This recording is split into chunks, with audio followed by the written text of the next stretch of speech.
Bonjour mes amis, ça va? I don't know why I'm in French. How are you all? Oh, what a lovely day today. It's been the most frustrating morning for me this morning. I have spent 5 hours pedaling like mad and getting nowhere through no fault of my own, chasing up other people whose mistakes I'm trying to sort out.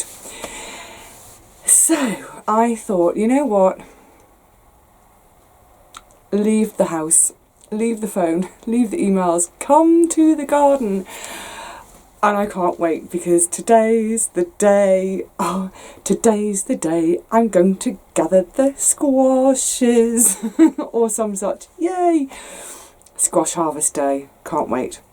I'm also going to have a big pick of tomatoes and the peppers, as I mentioned, at the beginning of October, my October tour. So, I'm going to have to go really slowly though, because this frustrating morning I've had, which is mostly other people's mistakes, there was one mistake that was mine, and that was to decide to ditch everything at home and come to the garden. So down I came, walk, hobble, hobble, sore knees. I got here and realised I didn't have my bag with me. I didn't have anything with me. I just literally scarpered from the house. Oh, so I got here, got to this shed and thought, where's my stuff? So I had to go back home again, get my stuff and then come back down here. So I think the first job of today's garden session is just to sit for a few minutes and let this kind of slight inflammation of the knees go down a bit and then get into the garden. Come on, let's go and pick some squash. I'm so excited, I hardly know where to choose to start, but I thought I'd start with the boring things first, the butternuts. So they're all looking pretty ripe. Now, I would, I'm making my way to you, I would leave them a bit longer, except I do think we might, well, we're getting quite chilly in the evenings, and I just want to show you a couple of things to look out for when you're harvesting. So you can see by the colour, it's a really lovely colour, it's kind of done. The other thing you can do is, just with your fingernail, push it really hard into the skin. It hardly makes a dent. It certainly doesn't pierce the skin. That's telling me the skin's good, and it's going to, it's a good protection, good little package for storing. The other thing when you're harvesting is leave a chunk of stalk, because, whoopsie, says she, nearly dropping it, just where it connects, the stalk and the fruit connect, that's really pretty soft under there. So if your stalk snaps off, that's going to be vulnerable to rotting and it'll go pretty quickly. So try and leave a chunk of stalk on. If it does get knocked off, or if you've had some like mine that have been hanging that have maybe dropped, just set those aside and make them the ones you're going to use first. The other little check you can do, on the stem here, it's still a little bit green, but usually a good way to tell if it's ready for picking or not is once this bit of the stalk is sort of gone brown, and people talk about having a cork-like texture or appearance, that's another good sign. But I can tell just from feeling it, that bit of stalk is rock hard, absolutely rock hard, so it's no longer that sort of sappy green growing stem that's, a conduit for all the gorgeous growing for my butternut. So yeah, that one is as good as ready. So I will just trim off a little bit of that excess there, just because if all that stuff's sticking out, the chances are when I'm putting them into the barrow, they'll sort of knock each other off. So come on, let's get on with it. Tiptoeing back through the butternut field.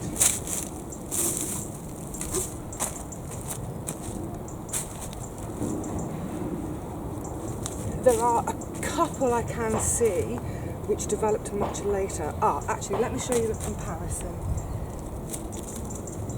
And then you'll see what I mean about the look for the ripeness. Let's just grab that one back again. More tiptoeing. So that's the one I've just had. Bit mucky, won't worry about that. I'll clean them off later. And this one has developed much later. Can you see it's still a little bit streaky, still a bit speckled? And I don't know if you can tell from there, but the stalk is still a bit greener and there's a little bit more give to it. If I do the fingernail, I'm not going to do the fingernail too much because that's gone in a bit. So with this one, any like this, they will go in my window, my south-facing window. Just sit there for 3 or 4 weeks. They'll finish ripening, the skins will finish curing, and then they'll be good for storing underneath my bed. There's so many this year. I might have to find another place other than under my bed. Hey, Poppy.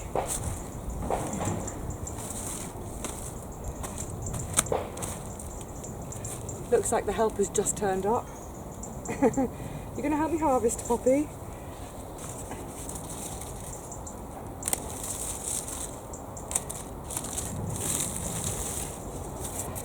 When I sit down with all of them shortly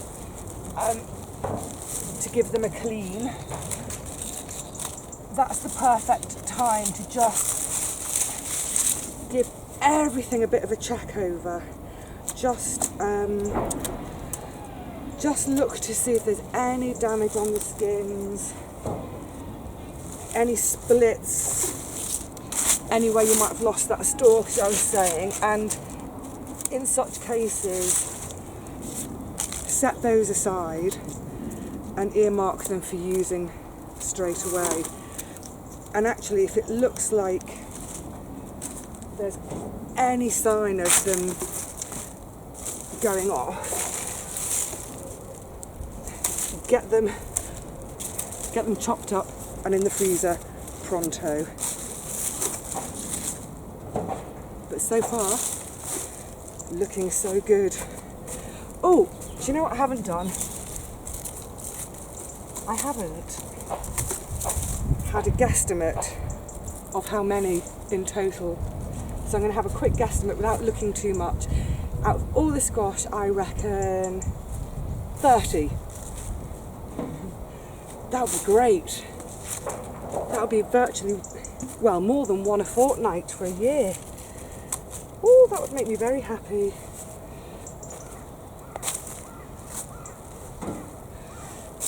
Oh, now the rouge vif des tempes. Now, I grew these for the first time last year. They were beautiful. I only had 2 plants, 1 squash per plant, same as this year, 1 squash per plant, but this year I've got 3 plants. Now the only thing last year was, they did start by Christmas. I just noticed a few little black specks appearing, so I thought, right, get them chopped up and frozen straight away. So now, I don't know whether that's just generally they don't store quite as well, or because before storage I'd missed a couple of little places. So for instance, here where it's been sitting on the soil, I'll just have I'll clean that off and then I'll have a really close look, and hopefully that skin is tough enough there. But that's my small one. That's a couple of neonates. maybe not. Oh yeah, mate. I was going to say maybe not a couple of neonates. Maybe not 14 pounds, but I think 10 pounds. 1.5 neonates or 2 twins. Well, you can't have 3 twins, can you?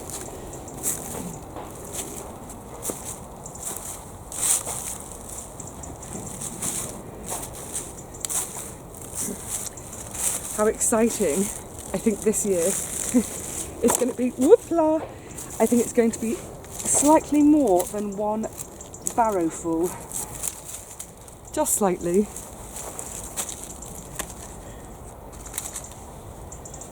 Yeah.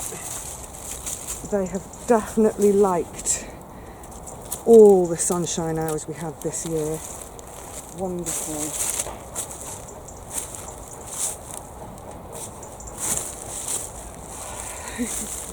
Which ones have I missed? Oh, yes, the one underneath the rouge.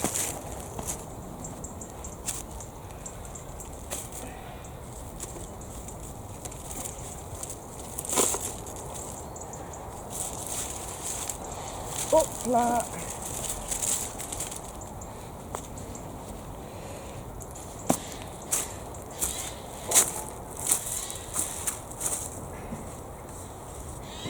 Okay, I'll finish up in this bed, show you what's harvested, and then we'll move into the cathedral bed for the climbing ones. Yay!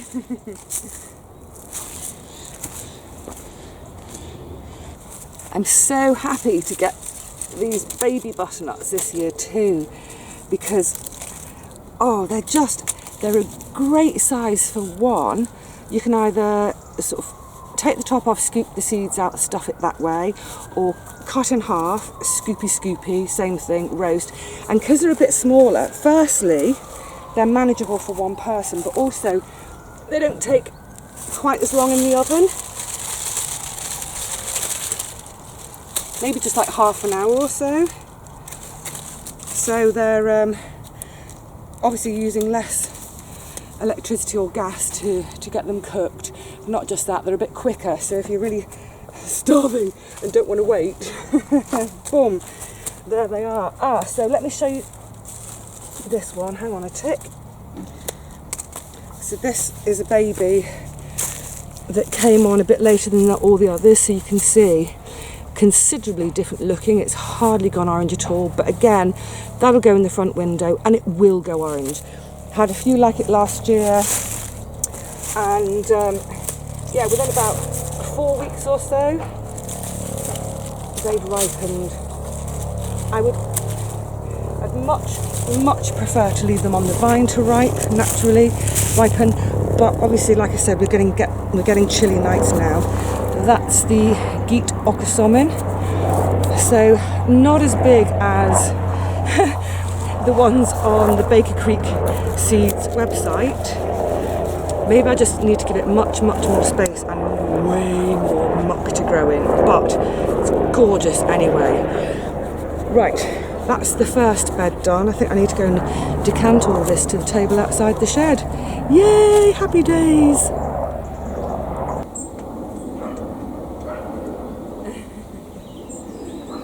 Oh my goodness, they've got it done!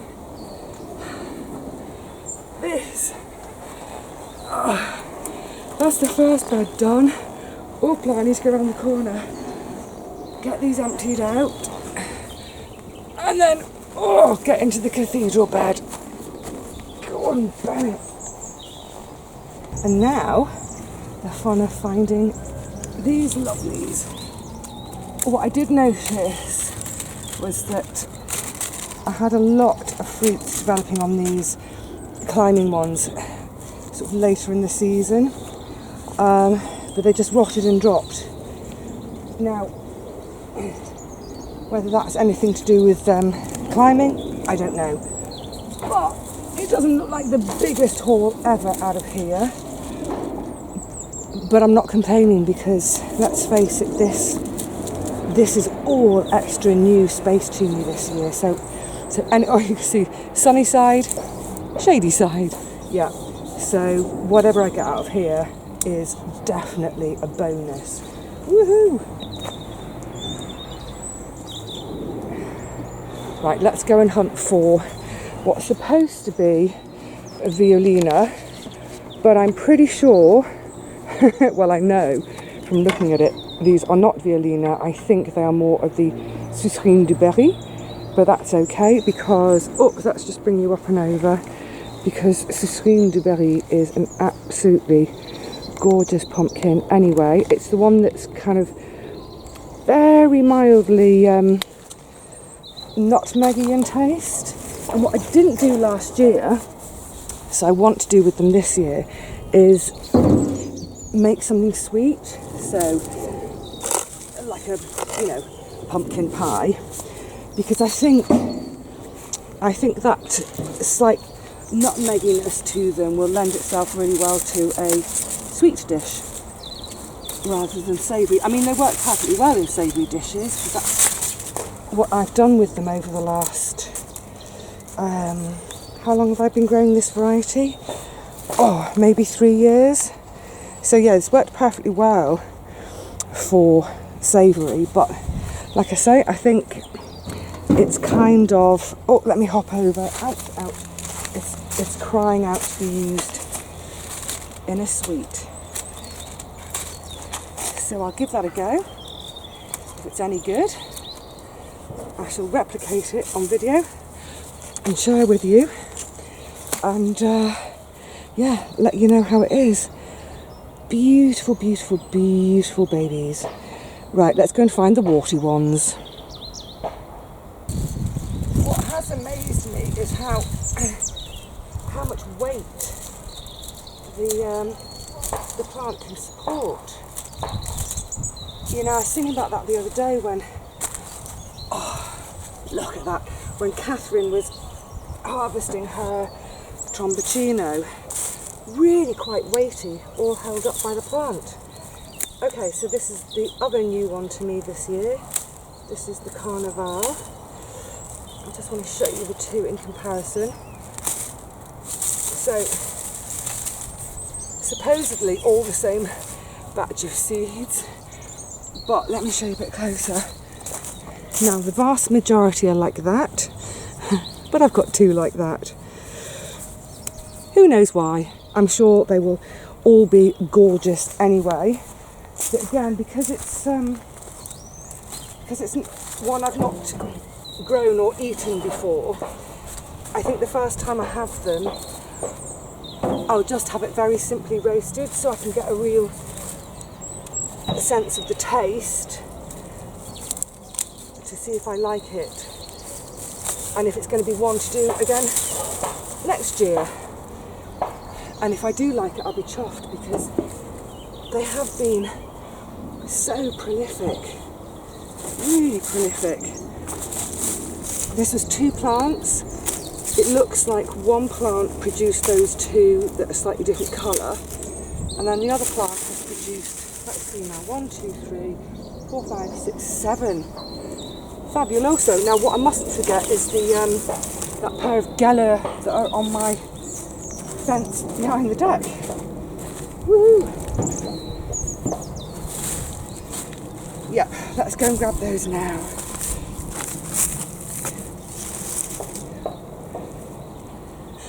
Gotta find this one.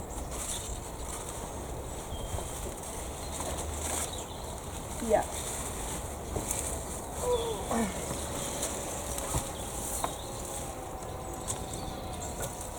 This went in really, really late, so it's still kind of green.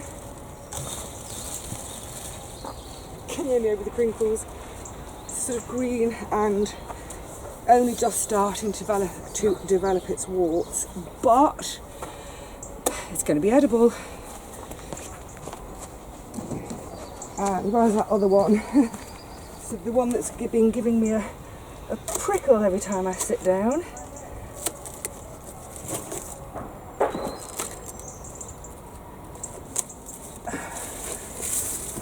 Out you come. Oh, you're a lovely one. Yeah. These, I've just loved watching them. Actually, let me show you the 2 side by side if I can actually hold them. So when they, it's so heavy, this one, so when they first come, they're really quite a dark peach and very, very smooth. And then as they mature, they get paler and paler and paler and start getting all these warty bits on them. So I've no idea in terms of peeling them, so I think what will happen is they'll just get chopped up and roasted in chunks and then the flesh scooped out, because I don't think I've got any kind of peeler that would cope with all these gnarly warts. But yeah, beauties. Oh, loving it. Darrow number 2, all from The cathedral! Yay! Right, let's park this lot. Oh, oh my goodness! They don't all fit on the table. Oh my goodness, this really is a happy sight. This has wiped out all rubbish from this morning. I did a count. What did I guesstimate a bit earlier? Was it 30 or something? I've got 49 squash. That's one squash a week for the next year. And some of them, obviously something like the Rouge Vif, the Gala, they're whoppers. So it's going to be squash with every meal for the next year. I'm not complaining. Oh, thank you to the weather gods or whoever it was that gave us that sunshine, because, oh my goodness. But what's great, you know, it just shows, have experiments in your garden, because I got the idea quite early in the last summer about moving the beans out of sort of the centre of the bed and to the side so that they go over the grass paths, because obviously if they're sitting in the bed, underneath them is just wasted space. So if I'm going to waste the space underneath, why not waste it with a path? So I've obviously basically created a whole 2/3 of another bed this year by going vertical, or by moving the beans and then having this experiment of going vertical. Wow, that was so worth it. So yeah, I'm definitely going to replicate next year. I'll still have my horizontal bed for the bigger ones, like the Rouge Vif. I don't think they would. I don't think any amount of tree trunk would support them. Maybe they would, but yes, I'm beyond happy, and I'm beyond grateful for some good stuff this year. Now I need to start cleaning it all and getting it home. One squash at a time. 49 days it'll take me to the end of November to get them all home. What a wonderful position to be in. Excuse me, I'm just going to have some quiet time alone with my squash harvest. I can't stop giggling. Oh, it's brilliant. Alright, I'll be back in a sec when I've calmed down. I'm going to have out the rest of my peppers today too, for the same reason. The nights are getting chilly and I just don't trust them to not be mashed by frost. Isn't that a beautiful thing? I just love the shape of them. So, I've been asked over and over again what type these are, and I've got no idea. I'm so sorry. They were given to me by a friend. All I know is that they're Paprika Peppers. So, my original plan or thoughts for these were that they would be something I would dry and then grind to give me, when I say paprika, think of Hungarian spices. So not an intensely hot pepper, but a very kind of warming spice, which is what I like. I don't like hot spices, but I do like the warming. I just don't know what to do about them. So I think what I'll do is I will, as an experiment this year, I'll certainly save seed so that I can do again next year and hopefully do more. But what I'm thinking is, with some of the ones that are really good and ripe, is string them up to dry, see if I can get them dry enough to grind, so I can have a sort of powdered spice to add to food. But then I think with a lot of them, what I'll actually do is just chop them up and freeze them, because then if the drying doesn't work... Oh! That was my finger and not the pepper stalk. Yeah, sorry. If the drying doesn't work, I don't want to try that with all of them and then lose the lot. So yeah, dry a couple, see how that goes, This is probably one of those occasions where I could do with a dehydrator, which I don't have. So what I will do is I'll find the warmest spot in my little home and hang them up there and see if I can that way get them desiccated. I suppose I could also, another possibility, especially if I chop them up a little bit, is do them as a sort of slow and low in the oven overnight, much as you would with tomatoes if you were trying to sort of replicate a sun-dried tomato. Tried that once, had a disaster because I left the oven door shut, so all that moisture has just stayed in there. Never mind. So that's from this bed. There's a few more over there, so come on, let's go and pick the others as well. Such a great time of year, isn't it? Aren't we lucky to have our gardens? Oh my goodness, I'm so thrilled and happy. Come on, let's get the others in.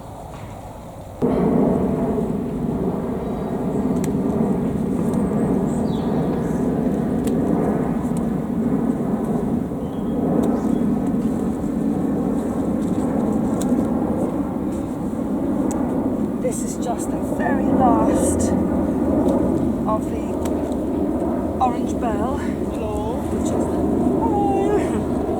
Right? yeah, you? Perfect. Good. Happy harvesting. Yeah, you too. Yeah, this is just the very last of the orange bell, sweet peppers. They're all the little tiddlers. But waste not, want not. And most of them haven't ripened, but that's okay. I shall just eat and enjoy them green. This orange bell has been great. I did it for the first time last year. I got the seeds from, I think it was the Real Seed Company, and they've been sort of developing this seed over in West Wales, and they're perfect for growing outdoors because, of course, oh, gotcha. We tend to think, I suppose, of peppers as being a greenhouse veggie. So if, like me, you don't have a greenhouse, great, have a go with orange bell. And like I say, they are. Oh, that one's had a right royal gnashing from something, but they're perfectly good to eat green as well. They're just a little more bitter and less sweet. But I love them, whatever. Oh, and just one more little teeny tiny tiddler down there. Oh, two more tiddlers. I love peppers for their gorgeous glossiness. So, there we go. That's all of the paprikas. I think that was four plants. I've had maybe 3 or 4 off already, and the last of the orange bell. So, I don't think that's too bad for just a little bit of space in the garden, is it? Fantastic. Right, I need to get this lot home, chopped up and in the freezer. Oh my goodness, I'm still grinning from ear to ear about the squash harvest. Oh, I'm so happy and so grateful. I've got quite a few other bits and pieces to do today, but one of the things I really have to do is sort the shed out a bit, because you can see probably over my shoulder there's some huge bits of cardboard here. It's definitely that time of year when we need to rejig things a bit, because as I'm taking poles down and nets off and all that sort of thing, it's time to find spaces to pack them away until the spring. Because what I do need to do, there's no way I'm going to get 49 squash home today in one go. I don't know how many pounds there are. Oh, that's my friends turning up. So I need to bring the squash into the shed today, and then take them home gradually over the next couple of weeks, 2 or 3 at a time. So yes, I need to sort this shed out a bit, and I think I'm going to park a load of my cardboard in the cold frame, because the cardboard's really bulky. and it will be going out there in the next 2 or 3 weeks or so. But first of all, I have to clear the beds, and it's that kind of, that puzzle I always talk about. You know, when we were kids, it was like a picture made up of little squares, and there was one square missing, and so you could move one square at a time to rejig the picture. Kind of like an early Rubik's Cube. So that is what my garden is like at the moment. It's a bit of a picture puzzle Rubik's Cube of move something to there, move that to there, move that to there. But it's great. I just love this time of year. We're having these beautiful days still. It's warm. It's not sunny today, but it's warm. It's still, the birds are singing, the insects are still buzzing, neighbours are around, and as you saw the other day with Catherine with her tromboncino squash, you know, every now and again there's a little squeal of delight from somewhere as one of my fellow plotters harvests yet another magnificent vegetable. So, looking around me, it's a crazy mess. I think I'd better say cheerio to you all for now. I need to start doing some clearing and space making for my beautiful, beautiful squash. I hope you're all having lovely harvests too. I know some of you who've already got snow. Oh, I do feel for you. I could not live in a climate that has snow so soon and for so long. But for those of you who are still harvesting and rearranging things for winter, I hope you're having an immense amount of fun doing it, because ultimately it should be fun. So, on that note, I shall say a proper cheerio. See you all really soon, I hope. But in the meantime, oh, waspy, in the meantime, oh, on the end of my nose, take care, everyone. Love life.